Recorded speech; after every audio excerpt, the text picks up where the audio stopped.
Good morning all of you dear students. आज हम लोग पढ़ने जा रहे हैं admission of a partner. Admission of a partner. तो सबसे पहले एक चीज समझ लो कि जब भी आपको एक फुल लेंथ क्वेश्चन आएगा एडमिशन ऑफ ए पार्टनर का, तो आपको इसको एक सीक्वेंस में सॉल्व करना होगा। और वो सीक्वेंस में पहले स्टेप वाइज यहाँ पे लिख देता हूँ। आपको पहले स्टेप में क्या करना है, तो ये आपका सबसे पहला स्टेप है।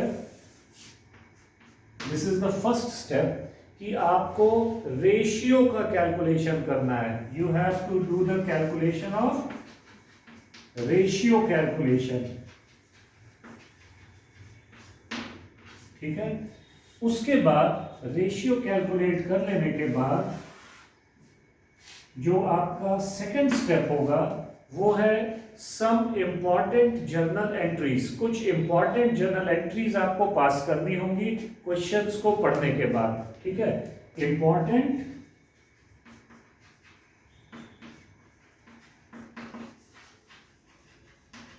Journal entries. अब जो तीसरा स्टेप है, the third step, important journal entries जब आपने पास कर दिया तो उसके बाद तीसरा स्टेप है आप बनाएंगे पार्टनर्स, नहीं, आप बनाएंगे रीवैल्यूएशन अकाउंट।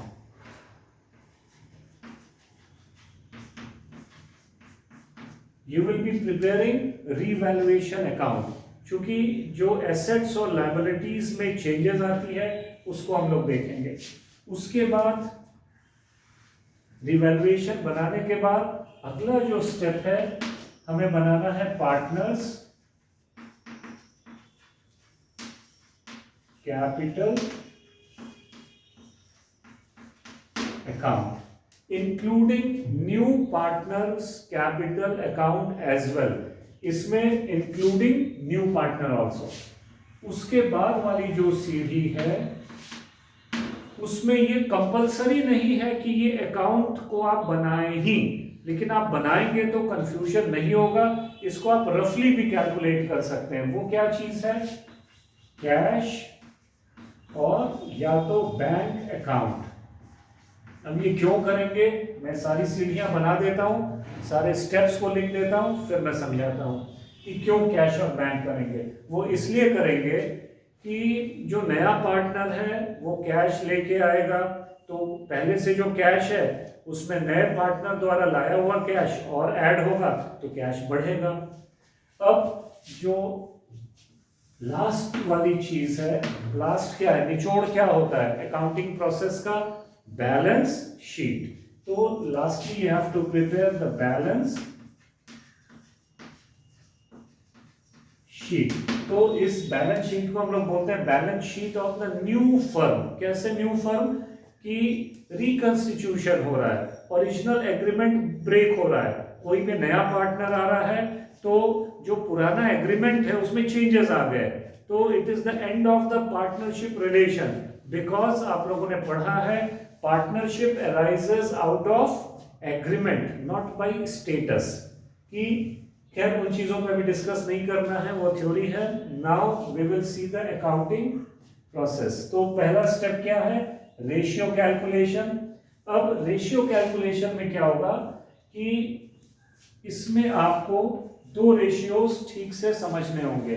अब मान लीजिए कि दो पार्टनर्स हैं A:B और एक नया पार्टनर आ रहा है C। तो आप C के आने के बाद न्यू प्रॉफिट शेयरिंग रेशियो क्या होगा, मान लो ये 3:2 है, C आया 1/3 के लिए, तो new profit sharing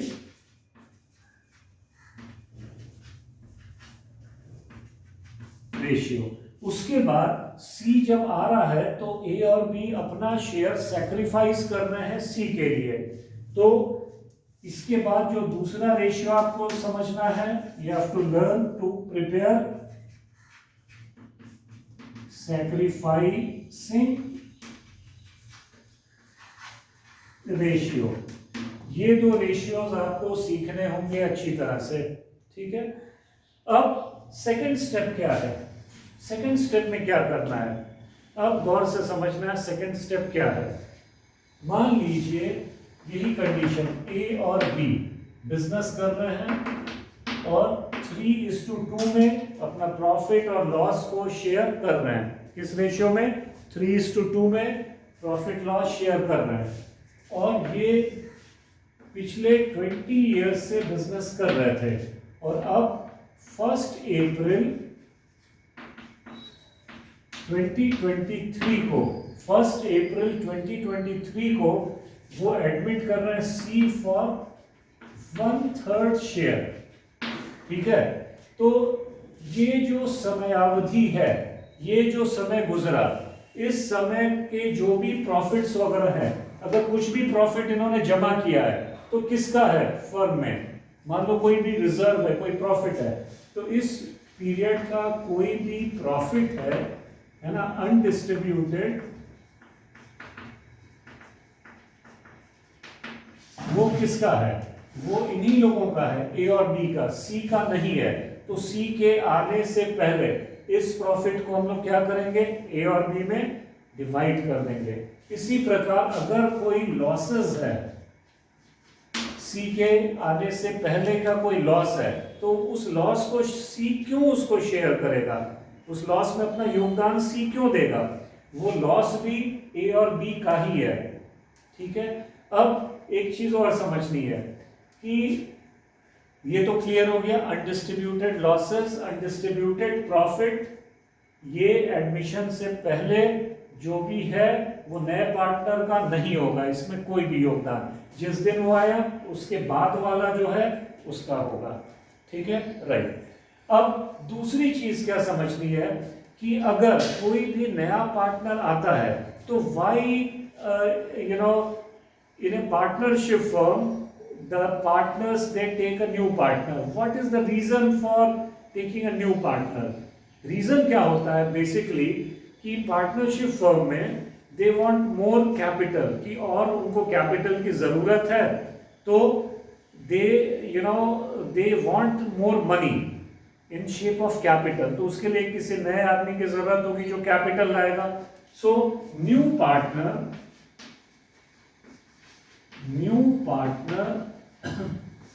first reason is capital, he will bring capital. Second, कि एक और आदमी की जरूरत है, हो सकता है आपने अपना बिजनेस एक्सपैंड किया हो तो आपको अच्छे एक और हैंड की जरूरत हुई जो कि आपका बिजनेस मैनेज कर ले। हो सकता है 2 से 3 फैक्ट्री आप कर रहे हैं तो वहां भी एक ओनर की जरूरत है जो उसको मॉनिटर करे। सो ऑफ कोर्स मैनेजमेंट वगैरह में भी हेल्प होगी। तो we will see the accounting aspect. तो अभी कैपिटल, उसके बाद he will bring his share of goodwill. तो शेयर ऑफ गुडविल ये मैंने अपने प्रीवियस वीडियो में समझाया है, अकाउंटिंग ट्रीटमेंट ऑफ गुडविल। उसको आपको ठीक से देखना है, बार बार देखना है और समझना है, और कोई भी अगर प्रॉब्लम है तो you can let me know. ठीक है, तो ये गुडविल का क्या होता है। परचेज गुडविल मैंने बताया है, इसमें मैंने सेल्फ जनरेटेड गुडविल का भी जिक्र किया है। सो ये 2 चीजें होती हैं। तो ये कौन सा गुडविल? ये फर्म का जो सेल्फ जनरेटेड गुडविल है, उसमें नया पार्टनर जो सी आ रहा है उसने मेहनत करके वो गुडविल नहीं क्रिएट किया है, तो मेहनत नहीं किया तो एंजॉय तो करेगा उस गुडविल को वो। तो उस मेहनत के बदले वो पैसा ले आए और उस पैसे को कौन शेयर करेगा? Old sacrificing partner. तो यहाँ जर्नल एंट्रीज हमें देखनी होंगी। इसके अलावा ये इंपॉर्टेंट जर्नल एंट्रीज में एक तो ये एंट्री हो गई, entry for undistributed profits and losses, इसकी एंट्री होगी।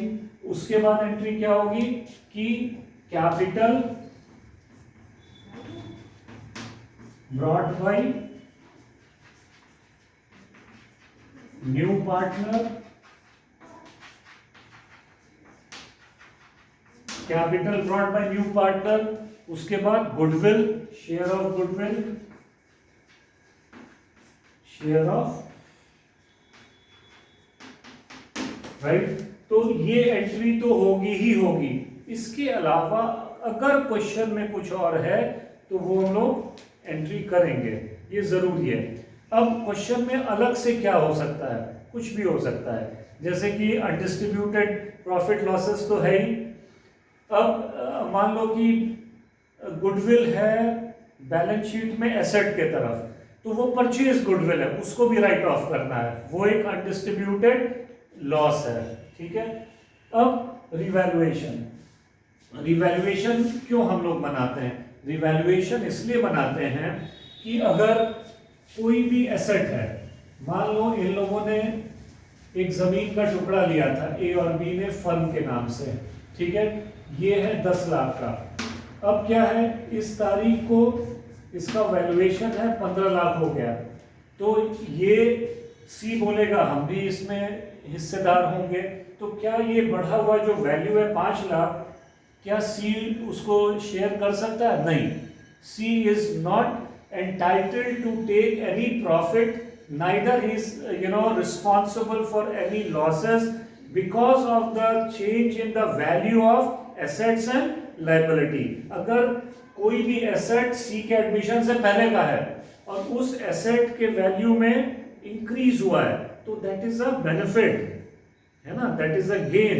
और अगर वैल्यू में कमी आ रही है तो what it is a loss. तो उस इफेक्ट को हम लोग देखेंगे।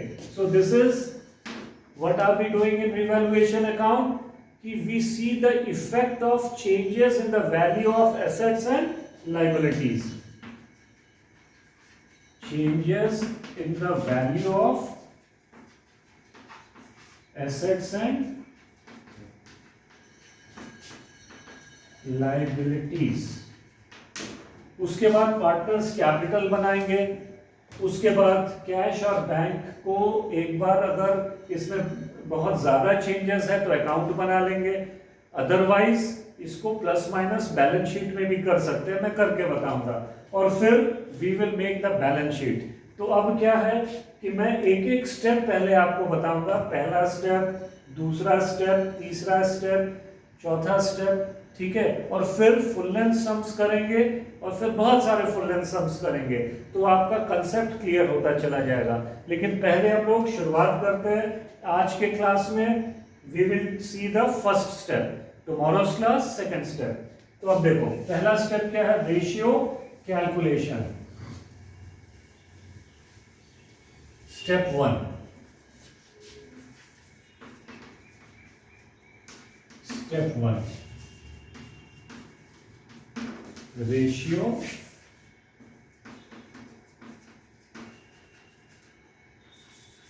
कैलकुलेशन।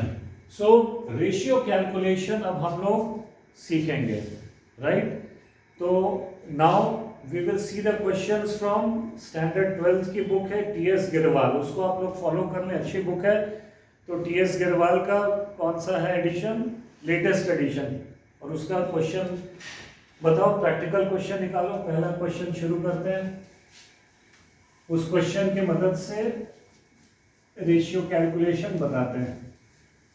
चलो read the question for me anyone. Girija, Yatin and Jubin are partners. एक मिनट मैं मिटा लूं बोर्ड।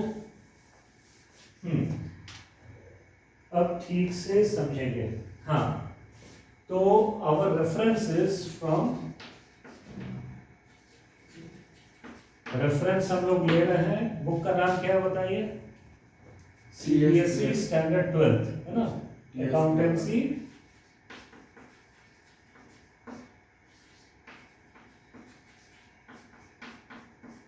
विद क्या है, book keeping and double entry accounting for partnership form, double entry accounting for sorry okay sorry, double entry book keeping.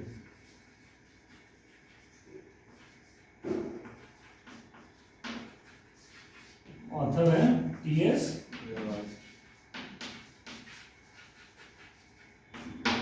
सो इसकी जो book है the volume on partnership. Okay, page number क्या है बताओ? Page number 4.97. 4.97 practical questions. Practical.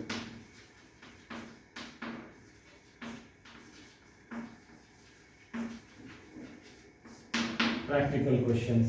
अब सबसे पहला practical question है जिस हिसाब से रेशियो कैलकुलेशन में बताऊंगा आपको। तो क्या क्वेश्चन है बताओ। Girija, Yatin and Jubin. Girija GIRI Girija is to Yatin, Yatin is to Jubin. ZU Yeah. Jubin. Are partners sharing profit and losses in ratio 5:3:2. ठीक है, तीन पार्टनर्स हैं गिरिजा, यतिन एंड जुबिन जो शेयर कर रहे हैं प्रॉफिट्स एंड लॉसेस 5:3:2 में। फिर क्या हुआ। They admitted Suresh. अच्छा, एक नया पार्टनर आया सुरेश। सुरेश को एडमिट कर रहे हैं for into partnership firm and give him 1/5 of share. Okay, Suresh को 1/5 के लिए वो लोग एडमिट कर रहे हैं। तो फिर क्या होगा। Find the new profit okay, sharing ratio. And what will be the Profit sharing ratio. New profit sharing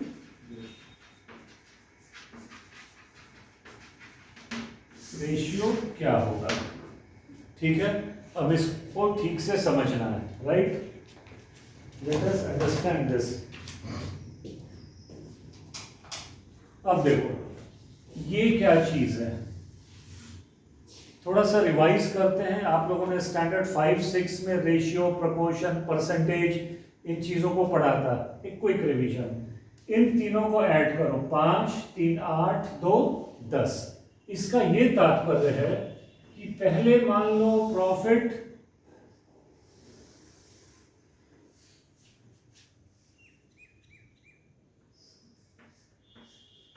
1, 2, 3, 4, 5, 6, 7, 8, 9, 10।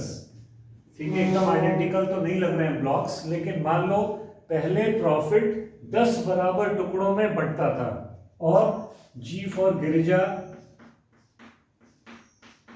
ठीक है, गिरिजा ने कितना प्रॉफिट लिया।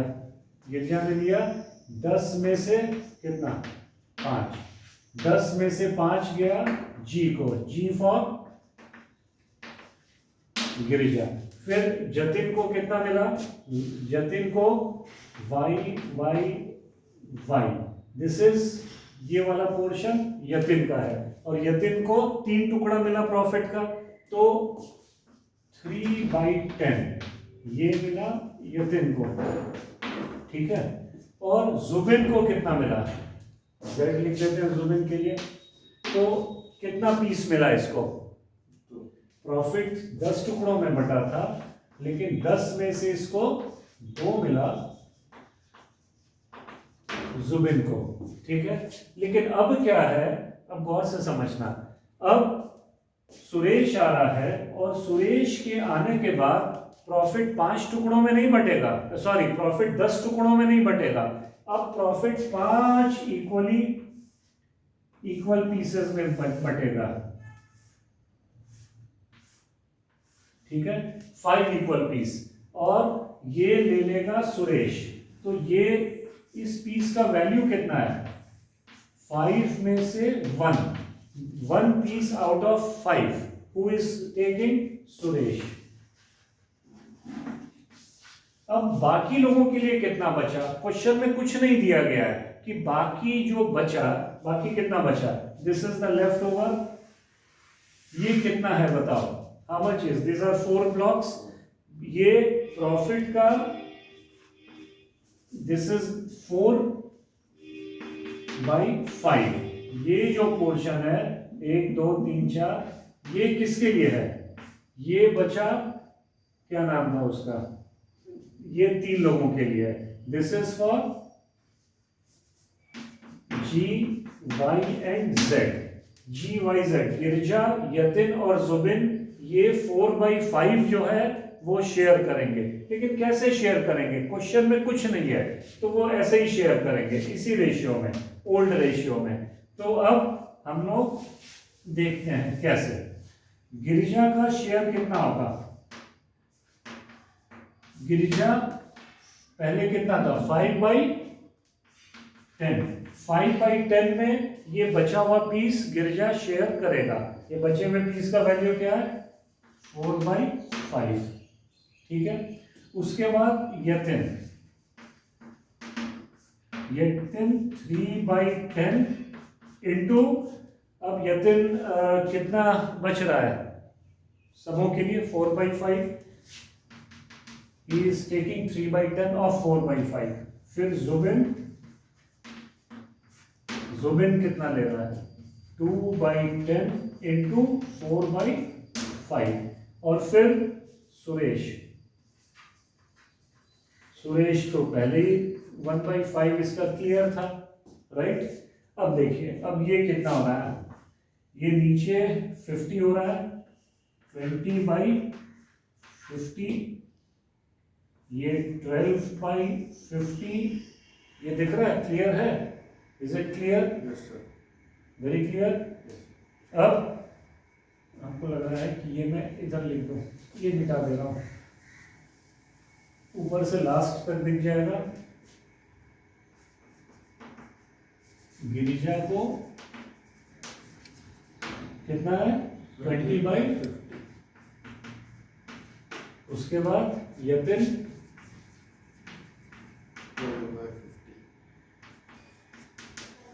12/50। उसके बाद जुबिन का कितना है? 8/50। और ये क्या कौन बचा? सुरेश। तो 1/5 है।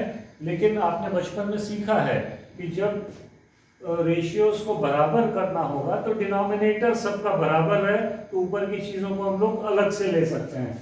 तो इंटू 10/10। क्यों 10/10? Anything multiplied by 1 number itself. तो 10/10 1 ही है, 90/90 में 1 ही होगा।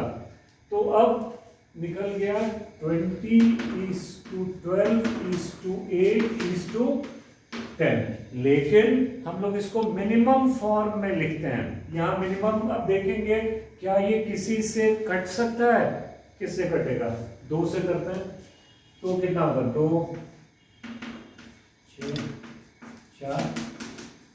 और मुझे लग रहा है वो और नहीं है कट सकता है, क्योंकि यहाँ 5 है, बाकी तो इवन नंबर्स हैं। तो this is the new ratio, this is your new ratio, 10:6:4:5। तो मॉरल ऑफ द स्टोरी क्या है? नया पार्टनर जितने के लिए आया उतने पोर्शन को छोड़ के जो बाकी बचा वो रिमेनिंग पार्टनर्स, अगर क्वेश्चन में कुछ नहीं है तो ओल्ड रेशियो से ही रिमेनिंग पोर्शन को वो डिवाइड करेंगे। आई एम श्योर ये कंसेप्ट क्लियर हो गया होगा। नाउ अब हम लोग को थोड़ा फास्ट होना होगा बाकी क्वेश्चंस के लिए। मे आई वाइप द बोर्ड? यस, ठीक है। चलो क्वेश्चन नंबर 2। अब अलग अलग वैरायटीज देखते हैं। लेट अस सी वैरायटीज।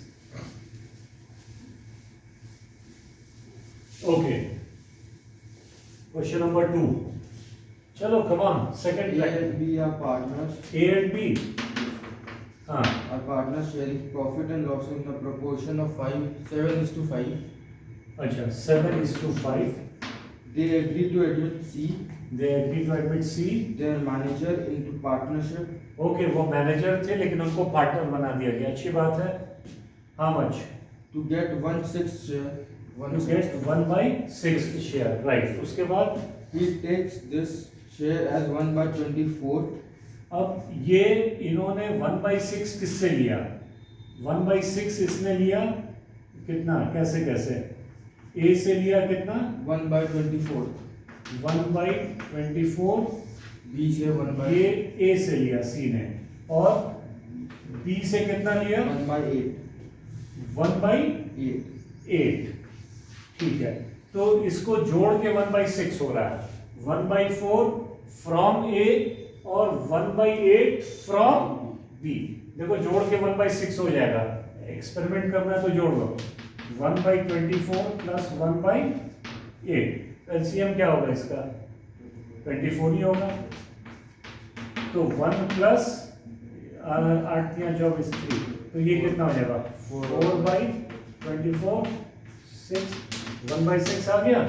तो ये मन में भ्रम नहीं रखना कि ये दोनों करके ये कुछ और आएगा, इसका ही दो पोर्शन है। अगर ये 124 है तो इसका रिमेनिंग ये होगा। अब देखो, अब ए का अब क्या बचा, हम लोग को अब नया रेशियो निकालना है। तो ए के पास पहले क्या था 7 ये टोटल कितना टुकड़े में बट रहा था प्रॉफिट, पहले 12 टुकड़ों में, 12 इक्वल टुकड़ों में, जिसका 1 उस 12 में से 7 ए ले रहा था, 12 में से 5 बी ले रहा था। तो अब कितना बचेगा ए के पास, पहले था 7/12 माइनस 1/24 उसने दे दिया सी के लिए, बी का क्या है 5/12 माइनस कितना है 1/8, ठीक है, और सी का तो है ही 1/6। तो आई एम श्योर एलसीएम 24 होगा। तो कितना हो जाएगा 12 दूनी 24 और 7 दूनी 14 में से 1 13/24। ये कितना है, ये एलसीएम कितना आएगा इसका एलसीएम कितना आएगा 12 और 8 का। देखो कभी भी मन में कंफ्यूजन हो, एलसीएम निकालना भी सिखा दे रहे हैं। ये 2 6 4 ऐसे हुआ, उसके बाद 2 क्या हो जाएगा 3 2, तो 3 दूनी 6 दूनी 12 दूनी 24, नेचुरली ये 24 होगा, ठीक है, बेसिक रिवाइज। अब 12 into 2 24 और 2 into 5 10, 8 3s are 24, 3 1s are 3, तो 7/24 क्लियर। अब इसको नीचे कैसे 24 करेंगे, क्या करेंगे बताओ, into 4 इंटू 4/4 बोलो, इंटू 4/4, इंटू 4 में तो 4/1 समझेंगे, इंटू 4/4, तो ये है 4/24। अब देखो A is to B is to C, ये ऊपर का निकाल लो, 13 is to 7 is to 4। देखो आंसर आया इतना, बुक में है आंसर, थैंक गॉड आ गया answer.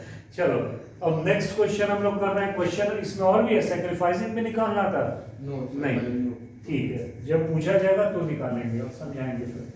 Now question number 3,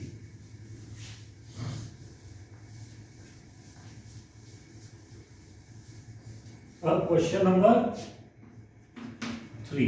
number 3 क्या है बताओ, what is question number 3?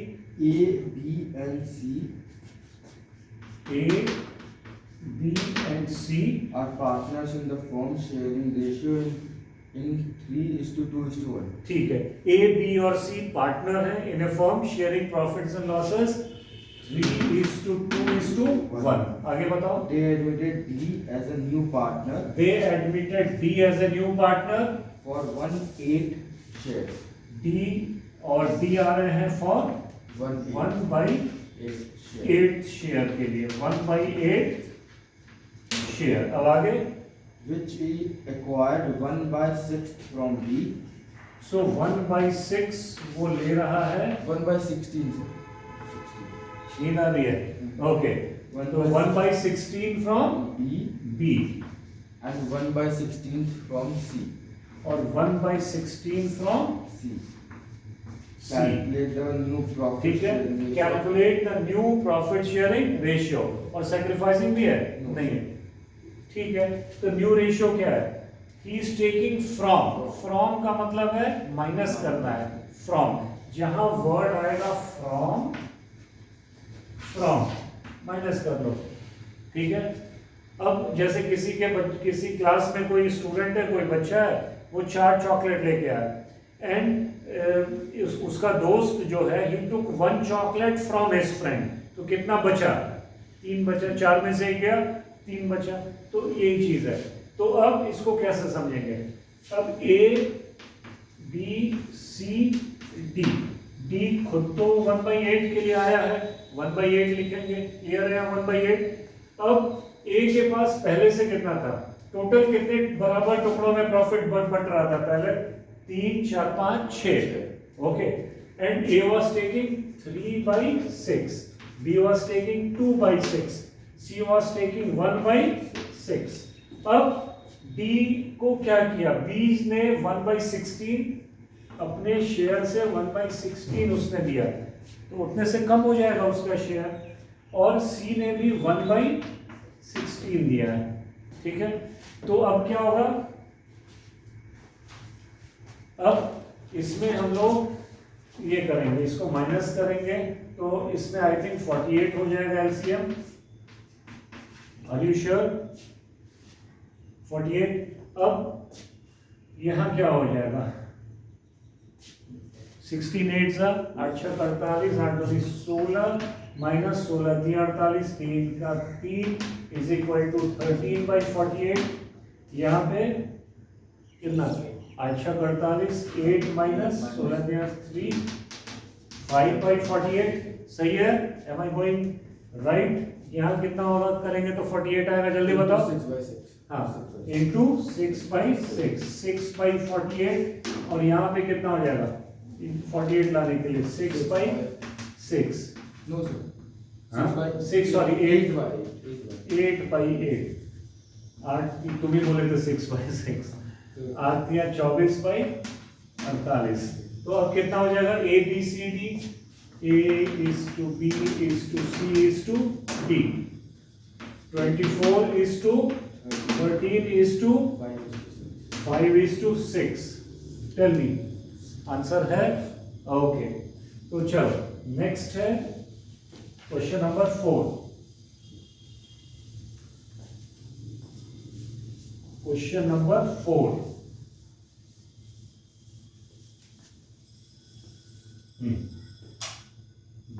Bharti and Astha question 4, Bharti and Astha. Bharti and Astha, Their partners sharing profit in ratio in the 3:2. Okay, they are sharing in the ratio 3:2। फिर क्या होगा, They admitted Dinkar.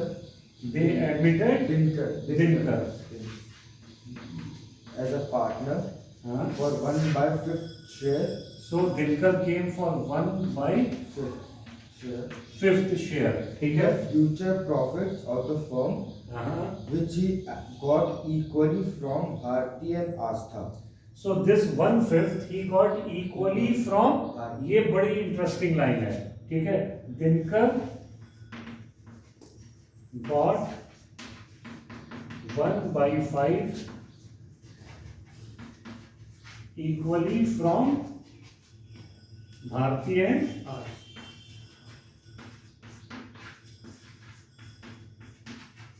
दोनों से equally उसने लिया है 1/5। तो दिनकर 1/5 के लिए आया है, ठीक है। तो दिनकर 1/5 का आधा, ऑलवेज रिमेंबर हाफ का मैथमेटिकल एक्सप्रेशन होता है 1/2। अगर आपको हाफ नहीं समझ में आ रहा है, हिंदी में मैं लिख दूं आधा, आधा इज इक्वल टू 1/2। एक को 2 में डिवाइड कर देंगे, 2 टुकड़े हो जाएंगे। सो अब कोई भी चीज अगर आपको आधा करना है, आपको डिवाइड करना होगा 2 से। सो 1/2 इंटू 1/5 हो गया, ये 1/5 का आधा हो गया। ये 1 आधा ले रहा है भारती से, और फिर 1/2 इंटू 1/5 ये वो ले रहा है आस्था से। तो अब कितना इन लोगों के पास बचेगा, और what will be the new ratio. तो यहां सॉल्व कर लेते हैं। तो इसका वैल्यू क्या हो गया, इसका वैल्यू आया, बात समझ में आई। जब भी आधा वर्ड होगा, आधा को हाफ और इंटू करेंगे। सो 1/10 1/10 आधा। तो अब भारती के पास क्या बचा, भारती के पास पहले कितना था 3/5, अब minus 1/10 is equal to 10, 5 2 3 2 6 minus 1 is equal to 5/10। Astha how much 2/5 minus 1 by 10 is equal to 10. 4 minus 1 is equal to 3 by 10. और ये दिनकर इस बेचारे को तो पहले ही से डिसाइडेड था 1 by 5, तो नीचे 10 लाना है, तो 2 by 2 is equal to 2 by 10. तो नया रेशियो क्या हो गया? 5:3:2. So new ratio is Bharti is to Astha is to Dinkar. 5:3:2. Understood? तो आज के लिए इतना ही रहने देते हैं. In my next class, we will solve all the remaining questions of step 1, and then in the next class only ये बचे हुए क्वेश्चन सॉल्व करके फिर हम लोग स्टेप 2 को भी डिस्कस करेंगे. ठीक है? Thank you all of you.